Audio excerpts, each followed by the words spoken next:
Chers amis, aujourd'hui, nous abordons un sujet profondément humain, un sujet qui touche, d'une manière ou d'une autre, le cœur de chacun d'entre nous. C'est un thème universel, empreint de tendresse et de réflexion, ce qui advient de l'âme de nos proches dans les premiers jours après leur départ de ce monde. Lorsque nous perdons quelqu'un que nous aimons, la douleur s'installe, mais elle laisse aussi place à des questions qui semblent rester sans réponse. Nous nous demandons souvent, où est leur âme maintenant? Ont-ils trouvé la paix? Ressentent-ils encore notre amour, notre nostalgie? Ces questions, même si elles sont douloureuses à exprimer, résonnent au plus profond de notre cœur, car elles reflètent un lien indélébile avec ceux qui ne sont plus à nos côtés. Et pourtant, au milieu de cette douleur, il y a une lueur d'espoir. Cet espoir que, d'une certaine manière, nous pouvons toujours être là pour eux, que nous pouvons accompagner leur âme dans ce voyage mystérieux. Car, vous savez, l'âme ne disparaît jamais. Elle commence simplement un nouveau chapitre, une nouvelle aventure. Et dans ces premiers jours si cruciaux, il y a des gestes, des pensées, des prières qui peuvent faire toute la différence. Alors aujourd'hui, je vous invite à explorer ce voyage unique. Ensemble, nous allons chercher à comprendre comment ces moments de transition peuvent être vécus avec amour et sérénité, non seulement pour ceux qui sont partis, mais aussi pour nous, ceux qui restent, afin de trouver une forme de réconfort, un pont invisible mais puissant entre nos âmes et les leurs. Êtes-vous prêts à découvrir cette lumière d'espoir et de connexion? Dans les temps anciens, les gens ont toujours accordé une grande importance et un grand respect à cette étape cruciale, la considérant comme un voyage sacré qui doit être soigné et protégé. La connaissance de ce processus a été transmise de génération en génération dans diverses cultures et religions, et bien que chaque tradition ait sa propre interprétation, il est surprenant de constater les profonds points communs entre elles. Cela rend une chose claire. Aussi différente que soient ces mondes, la transition de la vie physique au monde spirituel comporte toujours une signification sacrée et particulière. Aujourd'hui, je souhaite partager avec vous ce qui arrive réellement à l'âme à chaque étape de ce processus de transition, et surtout comment nous pouvons aider nos proches en cette période sacrée. Alors pourquoi les 9 premiers jours après le décès sont-ils considérés comme une étape particulière? Pendant ce temps, l'âme se sépare progressivement du corps physique, de la même manière qu'un nouveau-né a besoin de temps pour s'habituer au monde qui l'entoure. De même, l'âme a besoin de temps pour prendre conscience et s'adapter à son nouvel état, pour ne plus être liée à ce qui appartient au monde physique. Nous pourrions comparer cette étape au réveil d'un sommeil profond, un sommeil dont l'âme a besoin pour se réveiller, pour réaliser la grande transformation qui s'opère. Durant les premiers jours, l'âme reste très attachée au vieux monde, aux personnes et aux lieux familiers. C'est le moment où la frontière entre le monde physique et le monde spirituel devient plus ténue, permettant des connexions et des croisements qui ne peuvent être expliqués rationnellement. Ce qui est intéressant est que dans de nombreuses cultures et religions différentes, le chiffre 9 apparaît indépendamment et avec une signification particulière. Dans l'Église orthodoxe, le 9e jour après la mort est lié aux 9 cœurs angéliques, êtres divins qui aident l'âme dans son voyage vers le monde spirituel. Dans le bouddhisme, il s'agit de l'étape du bardo, un état intermédiaire par lequel l'âme doit passer, se libérant progressivement de tout lien avec le monde physique. Même dans les anciennes croyances des peuples slaves, 9 jours sont considérés comme le moment où l'âme dit au revoir au monde terrestre, se préparant à la transition vers le monde spirituel. À travers chaque tradition, même s'il existe des différences dans les interprétations, il existe un point commun. Les 9 premiers jours après la mort sont une période sacrée, décisive pour la transformation de l'âme. Durant ces 9 jours, l'âme doit parcourir un chemin important. D'être encore liée au monde physique, l'âme entre progressivement dans le monde spirituel, où les perceptions matérielles n'existent plus. C'est le moment où l'âme a besoin de se familiariser et de se préparer aux changements profonds à venir. En particulier, les 3 premiers jours après la mort peuvent être les plus difficiles pour l'âme. À ce moment, l'âme ne comprend toujours pas ce qui s'est passé, comme quelqu'un qui se réveille soudainement dans un endroit complètement étrange. Vous pourriez vous sentir confus et incertain quant à votre nouveau statut. Dans les premières heures, l'âme est encore profondément liée au corps. Elle peut observer tout ce qui se passe autour d'elle. Elle voit la souffrance de ses proches, et elle peut percevoir les médecins ou les sauveteurs s'il s'agit d'une mort subite. L'âme entend les conversations, ressent les émotions de ceux qui se trouvent à proximité, mais ne peut plus interagir avec le monde physique. Ce sentiment d'impuissance, de ne pas pouvoir toucher, de ne pouvoir rien changer, peut rendre l'âme angoissée et déconcertée, comme perdue dans un espace sans soutien. Le 2e jour, l'âme commence à réaliser que quelque chose d'irréversible s'est produit. Vous pouvez retourner dans les lieux familiers de votre vie et être proche de vos proches. En ce moment, l'âme a particulièrement besoin des prières et des paroles réconfortantes de la famille. La paix des proches, les souvenirs lumineux et leur amour aident l'âme à traverser plus facilement cette transition. Le 3e jour, l'âme commence à avoir une compréhension plus profonde, reconnaissant qu'elle ne peut pas retourner à la vie antérieure. À ce stade, il est crucial que les proches ne laissent pas les émotions négatives, le désespoir, prendre le contrôle, car ces émotions intenses peuvent maintenir l'âme proche du monde terrestre et entraver sa progression. Du 4e au 6e jour, l'âme entame un merveilleux voyage, au cours duquel elle procède à une profonde réévaluation de la vie qu'elle a vécue. Les événements, rencontres et actions marquants de la vie sont présentés devant l'âme, comme si vous révisiez le livre de votre vie. L'âme voit non seulement les faits, mais comprend également leur véritable signification et l'impact qu'ils ont eu sur les autres. À ce stade, l'âme peut rencontrer à nouveau ceux qui sont déjà partis, comme la famille, les amis et les guides spirituels. Ces rencontres apportent du réconfort et aident l'âme à se libérer progressivement des liens avec le monde physique. Le 5e jour, l'âme éprouve un profond changement dans sa perception, commençant à voir le monde d'une manière complètement différente. Les soucis et les problèmes matériels qui semblaient autrefois si importants deviennent désormais insignifiants. L'âme commence à comprendre des lois spirituelles plus profondes et prend conscience du lien entre tous les êtres. Le 6e jour, l'âme atteint une nouvelle compréhension d'elle-même, ne s'identifiant plus au corps physique ni au rôle mondain qu'elle a joué tout au long de sa vie. L'âme réalise qu'elle est un être spirituel éternel et que la vie terrestre n'est qu'une étape dans son processus de développement.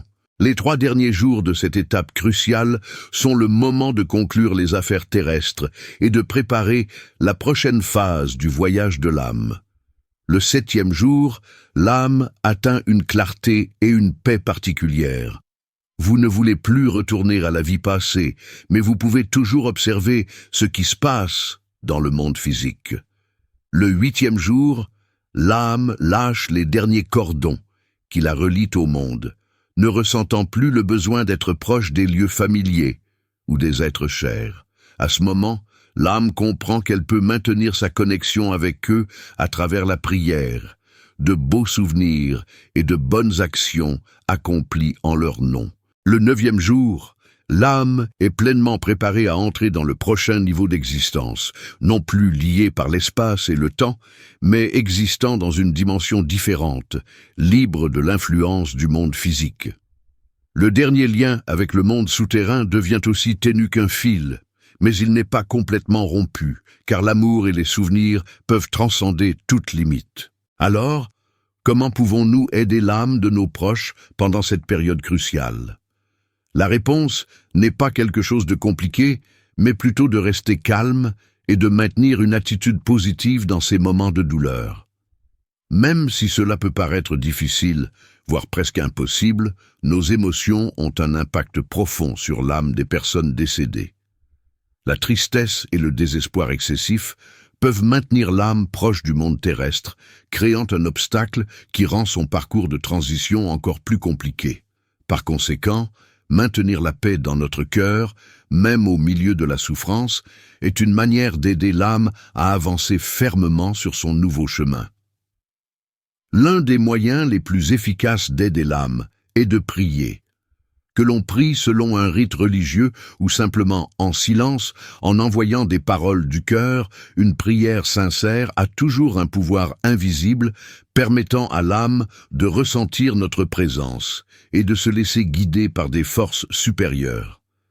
La prière n'est pas seulement un acte spirituel, mais un accueil de l'âme, une parole d'encouragement à poursuivre son chemin. Au cours de ces journées, vous pouvez entreprendre de nombreuses actions significatives pour aider l'âme du défunt. Prier pour elle, allumer une bougie, placer une photo à côté d'objets qui lui étaient chers, sont des moyens simples mais extrêmement importants pour rappeler à l'âme qu'elle continue d'être rappelée et aimée.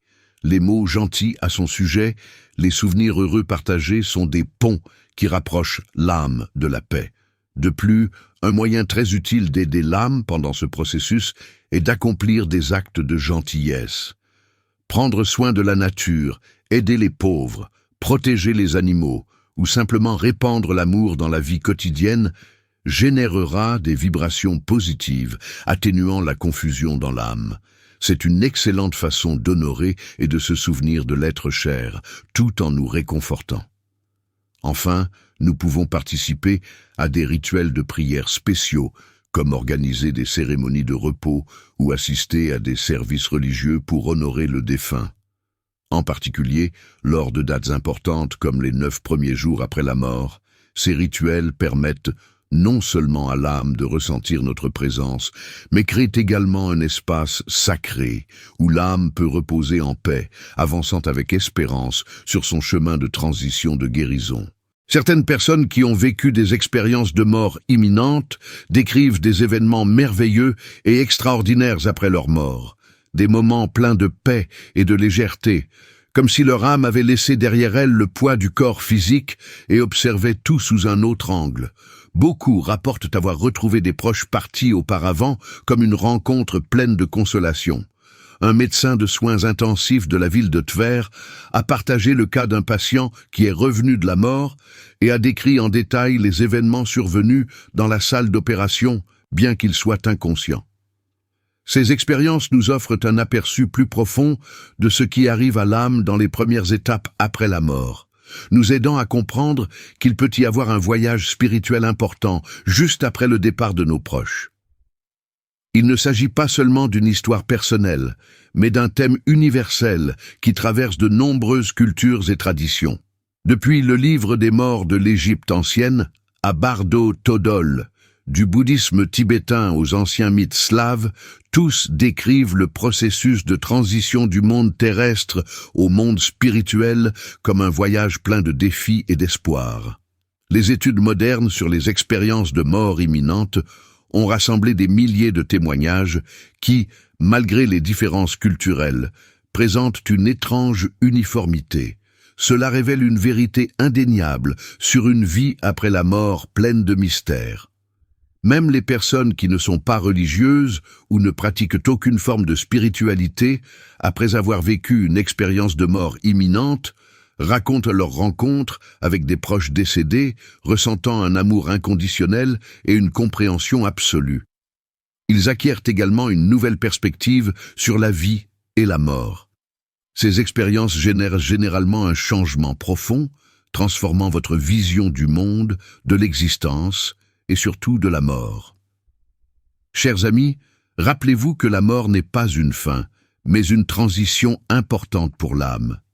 Même si nous ressentons de la tristesse et de la douleur, ce qui est naturel, ne laissons pas cette tristesse consumer tout notre cœur.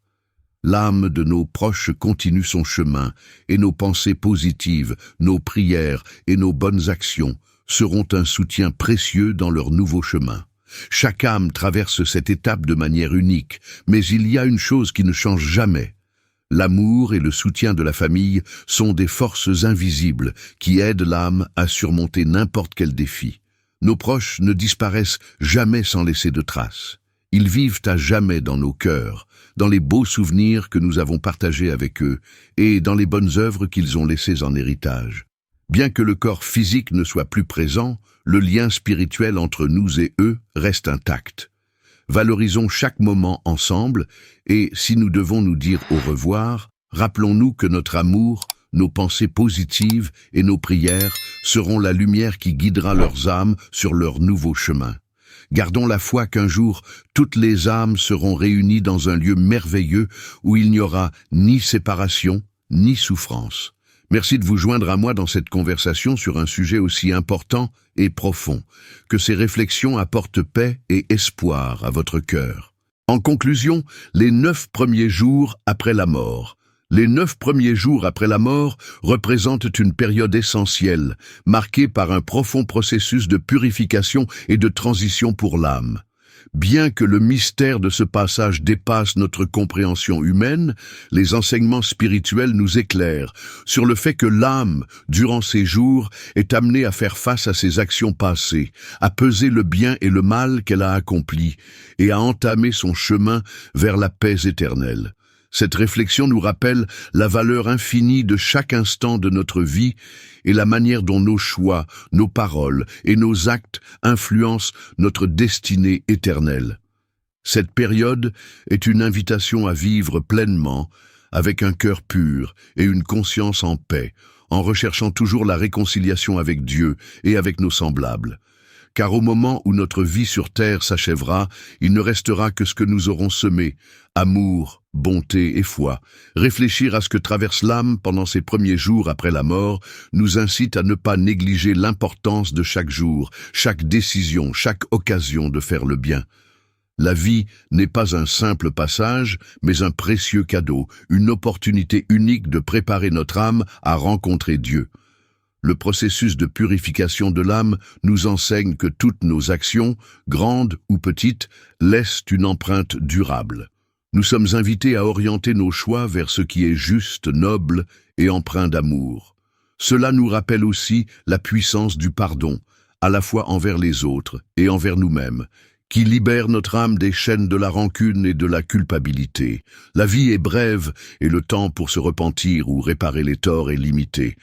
Chaque jour est une nouvelle chance de nous rapprocher de Dieu, d'aimer plus, de pardonner plus et de vivre avec gratitude. Apprendre à vivre selon la foi et les œuvres nous prépare à une transition paisible vers le repos éternel. Bien que la mort demeure un mystère insondable, elle nous enseigne une vérité essentielle. La fragilité de notre condition humaine et la nécessité de cultiver notre spiritualité. Cette prise de conscience nous pousse à chérir davantage nos relations, à vivre chaque instant avec reconnaissance et à nous efforcer d'atteindre une paix intérieure durable. Chaque jour qui passe est une opportunité d'approfondir notre lien avec Dieu et d'espérer que, lorsque le moment viendra, notre âme sera prête à recevoir les promesses de vie éternelle que Dieu nous a offertes. Une prière pour la paix et la purification. Seigneur Tout-Puissant, nous te remercions du fond du cœur pour le don précieux de la vie et pour la lumière que tu fais briller sur le chemin de la paix éternelle. Aide-nous à vivre chaque jour avec sagesse, à rester conscients de l'impact de nos actions et à cultiver un cœur empreint d'amour, de pardon et de bonté. Apprends-nous à pardonner sincèrement, à réparer nos torts et à marcher dans la lumière de ta vérité. Seigneur, guide-nous dans ce processus de purification. Donne-nous la force et le courage de vivre avec foi, espérance et charité, même dans les moments les plus difficiles. Nous te confions notre âme et celle de nos proches, en espérant qu'au terme de notre vie terrestre, nous pourrons nous présenter devant toi, le cœur en paix, ayant accompli ta volonté. Nous te prions, Seigneur, pour que nos âmes trouvent le repos en toi, pour que nous soyons préparés à recevoir la vie éternelle que tu nous as promise. Aide-nous à garder les yeux fixés sur toi, à vivre avec un esprit de gratitude et à témoigner de ton amour chaque jour.